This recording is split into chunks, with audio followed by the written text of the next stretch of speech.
और शुरू करते हैं टीवी9 भारतवर्ष की हेल्पलाइन। अगर कोरोना से जुड़ा आपके का कोई भी सवाल आपके पास है, आपके जहन में कोई भी जिज्ञासा है, कोई भी कंफ्यूजन है, तो हमारी हेल्पलाइन 012049099900 पर हमें कॉल करें, जहां हम देश के जाने माने डॉक्टर से आपके सवालों का जवाब पूछेंगे। कोरोना के खिलाफ ये लाइफलाइन है और देखिए स्क्रीन पर आपको ये नंबर फ्लैश हो रहा है 0120490999। इस नंबर पे आप हमें कॉल करें और हमारे साथ में जो डॉक्टर्स हैं वो आपके तमाम सवालों के जवाब देंगे। तो हमारे साथ जो पैनल है उससे आपका परिचय करा दें। हमारे साथ में डॉक्टर हर्षल साल्वे हैं, centre for community medicine AIIMS से हैं, और डॉक्टर एम वली हमारे साथ मौजूद हैं, सीनियर कार्डियोलॉजिस्ट। हमारे साथ में 2 डॉक्टर मौजूद हैं और आपको नंबर लगातार आप स्क्रीन पे देख रहे होंगे। ये जो नंबर है इस पे कॉल करें, अपने सवाल लें।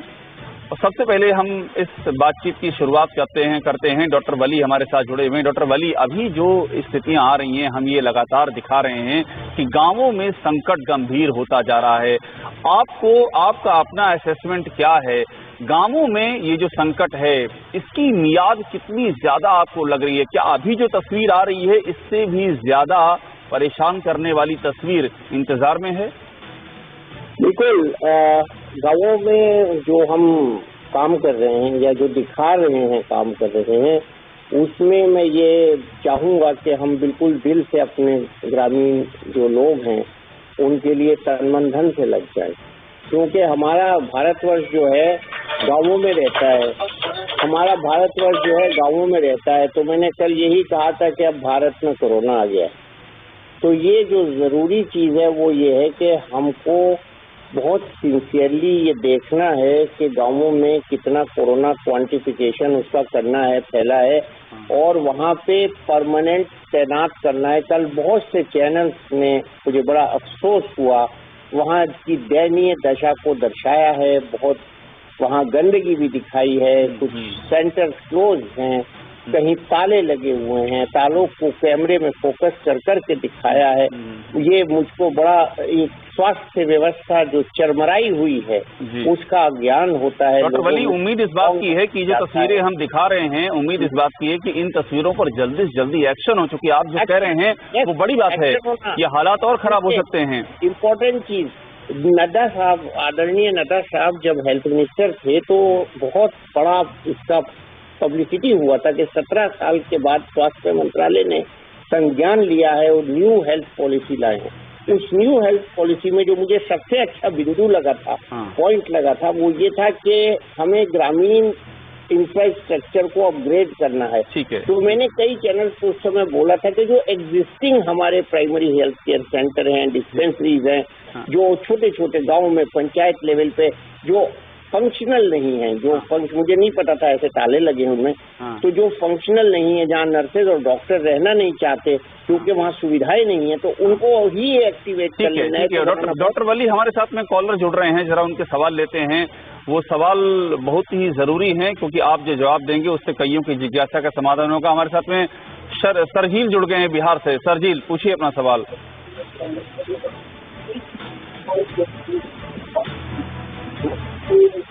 सरजील, आपको आवाज आ रही मेरी? जी जी जी आ रही। सवाल पूछिए अपना। डॉक्टर साहब नमस्कार। जी पूछिए, सवाल पूछिए। डॉक्टर साहब, ये हमको कोरोना हुआ था। जी हेलो, आ रही है? डॉक्टर साहब नमस्कार। हाँ, आप सवाल पूछिए, आपकी आवाज आ रही है, सवाल पूछिए। हमको 7 अप्रैल को कोरोना का सिम्टम आया था और अभी हम करीब 3 हफ्ता हो गया ठीक हो चुके हैं। बिल्कुल, लेकिन गले में हल्की हल्की ससराहट रहती है। ठीक है। डॉक्टर हर्षल, मुझे सवाल नहीं समझ में। आप ये कह रहे हैं कि 3 हफ्ते पहले इनको कोरोना हुआ था, अब ये रिकवर हो चुके हैं, लेकिन इनके गले में खराश रहती है, अभी भी ये पूरी तरह से इनको मुतमईन नहीं हो पा रहे हैं, तो क्या करना चाहिए इनको? कोई बात नहीं, ये तो कॉमन है, होता है। आप गले के इसके लिए जो इमोलिएंट होते हैं, जैसे नमक के पानी के गरारे करना, थोड़ा सा जो हनी है वो इस्तेमाल कर सकते हैं, इससे सूदिंग इफेक्ट आ सके। ये और 1-2 हफ्ते रहेगा, कोई घबराने वाली बात नहीं है। ये कॉमनली देखा गया है, थोड़ा परसिस्टेंट फीवर रहना, कोविड ठीक होने के बाद भी गला खराब होना, और थोड़ा मैलेज रहना, ये कॉमन बात है, इससे घबराए नहीं। थोड़ा गले से सलाइन गार्गल्स कीजिए, नमक के पानी के गरारे कीजिए और हनी से आप गले को थोड़ा सुधन कर सकते हैं। बिल्कुल। और डॉक्टर हर्षल जो कह रहे हैं ये बात बहुत महत्वपूर्ण है। दूसरी जो हमारे दर्शक इसको सुन रहे हैं, ये तो सबका समाधान है, सबके लिए प्राइमरी हेल्थ का उपाय है। और हमारे साथ में अगले कॉलर जुड़ गए हैं झुंझुनू से मुकेश पूछिए आप। नमस्ते सर। जी पूछिए। आवाज शुरू कर लीजिए, अपने टीवी की आवाज धीमी कर लीजिए मुकेश और अपना सवाल पूछिए। रिमोट का है। पूछिए मुकेश। नमस्ते सर। हाँ जी नमस्ते, पूछिए आप। सर मैं ये कह रहा हूँ सर कि कोरोना पेशेंट के अगर नजदीक आ जाए तो हमारा भी जो कोरोना पॉजिटिव टेस्ट करवाना जरूरी होता है क्या सर? डॉक्टर वली, बड़े आम से सवाल हैं लेकिन ये सवाल कईयों के ज़हन में ये बहुत इम्पोर्टेंट है। देखिए आज ये बहुत इम्पोर्टेंट हो जा रहा है डिस्कस करना कि उनको भी चाहिए मास्क लगाएं और आपको भी चाहिए मास्क लगाएं। उसके बाद संक्रमण का 80 से 90% तक बहुत कम हो जाता है। 2 मीटर की दूरी बनाए रखेंगे और कम हो जाएगा। तो ये जो कोविड एप्रोप्रिएट बिहेवियर है तो बहुत जरूरी है, हर हालत में जरूरी है। संक्रमण से पहले भी जरूरी है, संक्रमण के बाद भी जरूरी है। अभी कुछ लोगों ने मुझसे सवाल करना शुरू कर दिया है कि जी अमेरिका ने तो कह दिया है कि 2 इंजेक्शन लग जाए तो मास्क हटा दीजिए। जी तो क्या हमारे यहाँ भी ऐसा हो जाएगा? मैंने कहा बिल्कुल नहीं, हमारे हालात इस बात की इजाजत नहीं देते, हमारी जनसंख्या का घनत्व इस बात की इजाजत नहीं देता, हमारी आदत इस बात की इजाजत नहीं देती। तो इसका तो आप सपने में भी मत सोचिए। बिल्कुल डॉक्टर वली एकदम सही कह रहे हैं। हमारे साथ में डॉक्टर वली अगले कॉलर जुड़ गए हैं। डॉक्टर हर्षल आप इनका सवाल सुनिएगा। नारायण जुड़ गए हैं इंदौर से। नारायण जी पूछिए आप। जी सर नमस्ते। जी नमस्ते, सवाल पूछिए। 7 तारीख को मैं वैक्सीन लिया था कोविशील्ड का, तो मेरे को बहुत तेज बुखार आया था। फिर मैं ठीक हो गया, रिकवर हो गया। मैं बहुत तेज बुखार आया था, 1 सप्ताह तक मैं घर से बाहर नहीं गया। इसके बाद सर ये जो दूसरा डोज लेना है तो टाइम बढ़ गया। तो दूसरा जो जैसे कोवैक्सीन है या स्पुतनिक वी है, ये लेना चाहिए कि नहीं लेना चाहिए? और दूसरा सवाल एक और है कि सर ये स्टेरॉइड क्या होता है, मैं ये जानना चाहता हूँ। अब डॉक्टर हर्षल आप ही के जिम्मे दोनों सवाल हैं, लेकिन पहला वाला मैं क्लियर कर दूं। इन्होंने पहली जो है डोज है वो कोविशील्ड की ली है और ये पूछ रहे हैं स्पुतनिक के बारे में। ये ध्यान रखने वाली बात होगी। नहीं, एक मैं आपके माध्यम से सबको बताना चाहूंगा, जो जिस वैक्सीन की आपने पहली डोज ली है उसी की 2nd डोज लेना है, ये तो बिल्कुल क्लियर है। और जैसा कि आपने बताया आपको बुखार आया था, तो मुझे लगता है पोस्ट वैक्सीनेशन बुखार हो सकता है। तो आप अभी जैसे नए गाइडलाइंस आए हैं 12 to 16 वीक्स के बाद आप कोविशील्ड वैक्सीन लीजिए। 12 to 16 वीक्स है ना, 3 से 4 महीने बाद आप अपॉइंटमेंट लेके कोविशील्ड का ही डोज लगवाइए। बिल्कुल, ये बहुत जरूरी है, इसमें कोई कंफ्यूजन नहीं होना चाहिए। और हमारे साथ में पंचकुला से जुड़ गए हैं MR मनचंदा साहब। मनचंदा साहब पूछिए। Good afternoon sir. जी पूछिए। Good afternoon sir. Good afternoon, पूछिए। Good afternoon. सर ऐसे है कि मेरी बेटी है, शी इज 41 ईयर ओल्ड और उसकी बच्चा हुआ है, तो वो 1 साल का है, उसको वो फीड करती है। हाँ।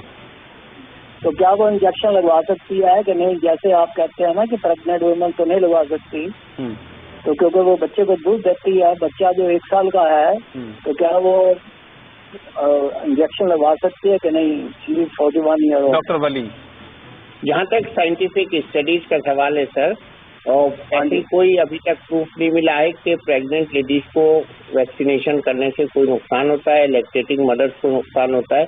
लेकिन क्योंकि अभी इसका डाटा पूरा आना बाकी है और ये रिसर्च आई है, जो मैं आपको बता रहा हूँ कि प्रेगनेंसी में को जो वैक्सीन है उसका कोई हार्मफुल इफेक्ट नहीं हुआ है। लेकिन अभी हमने ये उन लोगों को इंक्लूड नहीं किया है, प्रेग्नेंट वीमेन को इंक्लूड नहीं किया है। जैसे जैसे हम वैक्सीन का दायरा बढ़ाते जाएंगे तो वो भी इंक्लूड हो जाएंगे। और ये पूरी रिसर्च हो गई है, प्लेसेंटा तक ये रिसर्च हो गई है डिलीवरी के बाद कि कोई भी ऐसी चेंज, कोई प्लेसेंटा में कोई डैमेजिंग चेंज। डॉक्टर वली एक हल्का सा मैं इसमें जोड़ूंगा। ये जो सवाल जानना चाह रहे थे, और ये मैं इसलिए जोड़ रहा हूँ क्योंकि और भी शायद लोगों के जहन में ये सवाल होगा। ये कह रहे हैं कि बच्चे को दूध पिलाती हैं, वो मामला नहीं है, तो क्या वो वैक्सीन ले सकती हैं? लैक्टेटिंग मदर की उसी के बाद होती है। लैक्टेटिंग मदर के लिए भी परमिशन ग्रांट हो चुकी है और ट्रायल्स भी हो गए हैं, दोनों चीज के ट्रायल्स हो गए और बहुत फाइन इसमें जो हमारी इंटरनेशनल जो कॉन्फेडरेशन है वो ऑब्स्टेट्रिक्स एंड गायनेकोलॉजिस्ट की,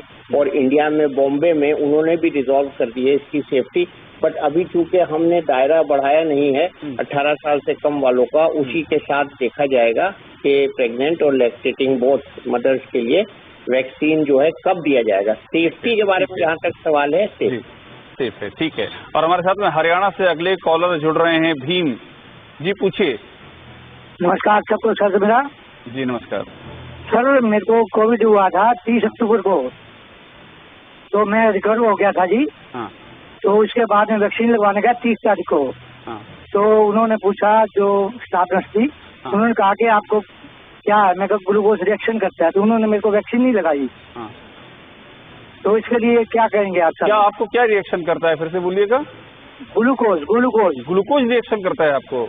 हाँ जी। डॉक्टर हर्षल, ज्यादा चलने पर है? नहीं, मुझे नहीं लगता ये कोई इंडिकेशन है वैक्सीन नहीं लगाने का। हाँ। आप फिर से अपॉइंटमेंट लीजिए और कोशिश कीजिए आपको वैक्सीन लगे।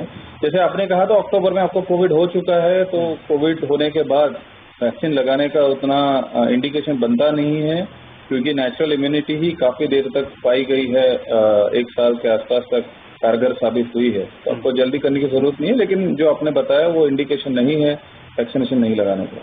बिल्कुल। और हमारे साथ में दिल्ली से अगले कॉलर लवलीन निगम जी। लवलीन हेलो, पूछिए। हाँ जी जी पूछिए।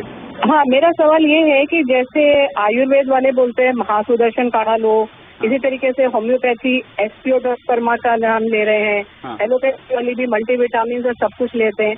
तो मैं ये पूछ रही हूँ कि जो चिकित्सा तीनों पद्धति हैं, हाँ। इन तीनों को अगर लेंगे तो क्या कोई अजीब सा घालमेल भी हो जाएगा? फिर हल्दी वाला दूध इस मौसम में गर्मी में क्या नुकसान करेगा या लेना चाहिए? डॉक्टर वली, हालांकि ये आयुर्वेद से जुड़ा मामला है, लेकिन आपका जवाब देना जरूरी होगा। मैं इसलिए बता सकता हूँ कि हमारे घर में ये इस्तेमाल किया गया था और काफी रैपिड वेट लॉस हुआ था। तो हल्दी की तादाद आधा चम्मच से कम होनी चाहिए। हाँ। और इसको अगर आप एक दिन छोड़ के लें तो ज्यादा अच्छा है। हाँ। काढ़ा वगैरह जो है उसके बारे में भी बहुत से आप जैसे टीवी चैनल्स ने इसका संवाद किया है कि बहुत लोगों ने बहुत ज्यादा पीना शुरू कर दिया। हाँ। एक धारणा ये होती है आयुर्वेदिक दवा है, सेफ है, तो इसकी कितनी भी क्वांटिटी ले लो। तमाम लोगों के लीवर में इफेक्ट हो गया। बल्कि already institute of medical sciences में डॉक्टर साहब को पता होगा कि डॉक्टर सराय के पास ऐसे कई केसेस गए हैं जिन्होंने खूब सारा काढ़ा पिया, उनके लीवर फंक्शन डिस्टॉर्ट हो गए, लीवर में एक आध केस में नुकसान भी हुआ है। तो ये जो पद्धतियां हैं ये इसलिए नहीं है कि हम सबको एक साथ इस्तेमाल करें, बल्कि सेफ्टी की वजह से इनके बारे में रिएश्योर किया जाता है। मैं आपको यहाँ बहुत इंपॉर्टेंट पॉइंट बता दूं, हमारे आयुष विभाग ने 3 दवाएं इसमें जो हैं मार्केट में अप्रूव की हैं, जो मिल रही हैं, मार्केट में अवेलेबल है वो, तो उसके बाहर न जाएं आप, उसके बाहर न जाएं। डॉक्टर वली, डॉक्टर वली, एक चीज मैं इसमें जोड़ना चाहूंगा। इनका जो बड़ा कंफ्यूजन है वो इस बात को लेकर के, और ये और भी लोगों का होगा कि क्या हम एक साथ में हम ये जो एलोपैथिक जो कोरोना की जो एक आमतौर पर दवाइयां बताई जाती हैं, साथ में क्या हम होम्योपैथी या फिर आयुर्वेदिक का कोर्स, ये क्या हम साथ में कर सकते हैं? नहीं, देखिए इन्होंने बड़ा अच्छा शब्द यूज किया, घालमेल ना हो जाए। हाँ, मैंने वो और किया इनका पूरा सवाल, तो यहाँ घालमेल नहीं होना चाहिए। घालमेल में खुद में एक अच्छा शब्द नहीं है। हाँ। तो don't mix up so many things, it will probably disturb you. आपको पहले हम लोग तो 5 ही दिन का देते हैं ज्यादातर जो भी दवाएं देते हैं, उसके बाद you are free to continue with haldi. Haldi is a very good thing. तो और उसकी क्वांटिटी ज्यादा नहीं होनी चाहिए। लोग क्या कर रहे हैं ना, एक वो भी आ गया था, नींबू डाल लो नाक में। यहाँ मैं बता दूं, नींबू डाला और डेथ हो गई। तो इस तरह का कोई अंधाधुंध वो मत करिए। घालमेल तो बहुत अच्छी चीजें हो जाए तो मिक्स हो जाएगा, लेकिन खतरनाक चीजें जैसे ये बता रहे हैं कि एक वीडियो आया था बाकायदा और लोगों ने फॉलो किया है, और एक डेथ भी, मुझे तो एक डेथ का पता है और पता नहीं कितनी हुई। डॉक्टर वली, आप ठीक कह रहे हैं कि बिना किसी एक्सपर्ट ओपिनियन के, विशेषज्ञ की सलाह के ऐसा कोई प्रयोग ना करें। और आजकल हम सब लोग फोन पे अवेलेबल हैं। जी, हम खाली बैठे हैं आपके लिए, बिल्कुल कहीं नहीं जा रहे हैं। डॉक्टर वली, हमारे साथ में अगली कॉलर जुड़ गई हैं, स्मिता पटना से। डॉक्टर हर्षल, इनका सवाल सुनिएगा। स्मिता, पूछिए आप। हेलो जी, पूछिए। हाँ सर, मैं हेपेटाइटिस बी की पेशेंट हूँ। अभी तक मैंने ये वैक्सीन नहीं लिया है, मैं लूँ या नहीं लूँ वैक्सीन? नहीं, बिल्कुल आपने वैक्सीन लेना चाहिए और आपने तो जरूर लेना चाहिए। वल्नरेबल कैटेगरी में आते हैं, इन्फेक्शन होने की संभावना बढ़ सकती है कोमॉर्बिड पेशेंट में, तो जरूर आप वैक्सीन लीजिए। बिल्कुल। और लखीमपुर से अगले कॉलर जुड़ रहे हैं हमारे साथ में, पुनीत, पूछिए आप। हाँ पुनीत भैया, सवाल पूछिए आप। जी बोलिए, आवाज आ रही है आपकी। जी मेरे मामा ने 15 दिन पहले पहला टीका लगवाया था। जी। जब मेरे मामा ने 15 दिन पहले टीका लगवाया था, पहली डोज ली थी। हाँ। तो उनको 15 दिन से लगातार,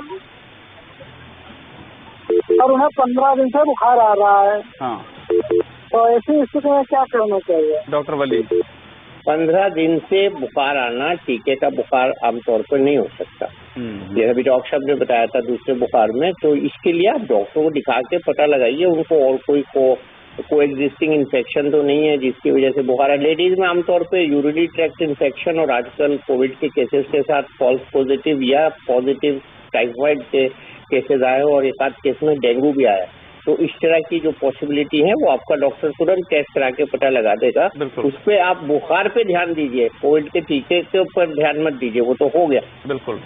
डॉक्टर वली, डॉक्टर हर्षल, आप दोनों का बहुत शुक्रिया। आप जो सलाह दे रहे हैं वो बेशकीमती है और जिस समय में दे रहे हैं इसमें उसकी कीमत और भी ज्यादा बढ़ जाती है। तो फिलहाल यहाँ पर रुकते हैं छोटे से ब्रेक के लिए।